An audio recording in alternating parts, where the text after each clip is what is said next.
Assalamu alaikum, grade 7. Hope you are doing well and enjoying your summer task. This is the worksheet number 7 from unit number 1 food, lesson 2 nutrition in animals. Part A is look around your surroundings to find the feeding habit of following animals and fill in this chart. Here a few names of animals are given and you have to write the type of food they eat. Part B is fill in the blanks. To solve this blank, you have to understand the topic nutrition in human beings on page number 15 of your book. I will give you an explanation of this topic. So, as you understand that our body cells cannot use the food in the form it is eaten by us.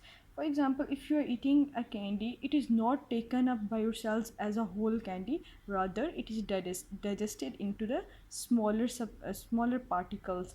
So, the process of digestion takes place in a system that is known as digestive system, and the digestion is the process of converting complex food substances into simpler absorbable form is called digestion.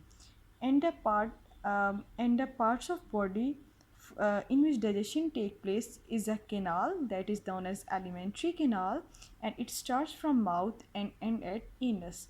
And the parts of alimentary canals are mouth or buccal cavity, second pharynx, then esophagus, stomach, small intestine, large intestine, and at the end rectum. Here you can see the picture of alimentary canal starting from mouth and ends at anus. So the first part of alimentary canal is mouth, in which food is first the food is taken inside the mouth, and it has teeth and tongue.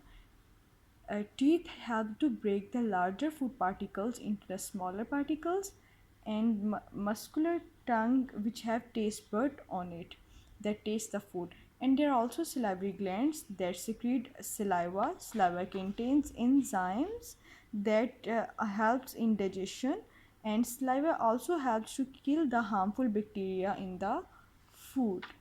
And then you can see there is a funnel shaped structure that is known as pharynx. So it's a passage that help the food.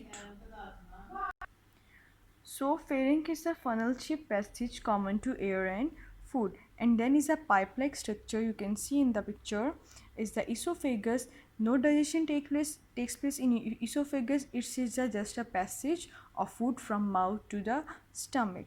And then here is a stomach. It is at the left side of the abdomen, and is a sac like structure or muscular organ. Here a few enzymes are secreted by the walls of stomach, and the stomach also secrete an acid called hydrochloric acid that kills the bacteria or harmful germs in the food. And then food go after the partial digestion in the stomach, food goes through small intestine. You can see the coil portion of the intestine. Here the food is completely digested, and there are three parts of small intestine. One is the duodenum, second is jejunum, and third is the ileum. And food is completely digested and also absorbed by the blood. And then you can see a wide tube that is known as large intestine. After completely absorption of food, the undigested food is carried to large intestine, and in large intestine the excess water and salts are again absorbed, and only undigested food is left in this intestine, that is then removed through anus from the body. So it was the whole structure and explanation of the digestive system of human being. Now you have to solve these blanks and then define the digestive system. And the part D is which part of the digestive system secretes hydrochloric acid. You have to write the name of that organ. I have told you in this video. Allah Hafiz.